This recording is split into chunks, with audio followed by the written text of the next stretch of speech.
আসসালামু আলাইকুম গাইস, আশা করি সবাই ভালো আছেন। তো আমিও অনেক বেশি ভালো আছি।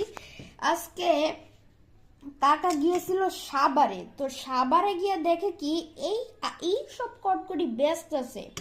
কটকটি আসলে একটু চতুর্ভুজ আকৃতির হয়, কিন্তু এরকম লম্বা হয়, চিকন। আমাদের সময় চিকন চিকন দেখলাম জীবনে এরকম একটা ছিল। আমাদের সময় চিকন চিকন ছিল।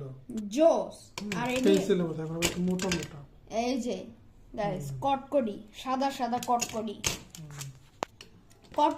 কটকটির মধ্যে বাদাম দিত না? ওটা বাদামেরটা আলাদা, ওটা গুড় দিয়ে করে, ওইটা আনি নাই। এই যে ওটা পাইছিলাম, ওটা আনি নাই।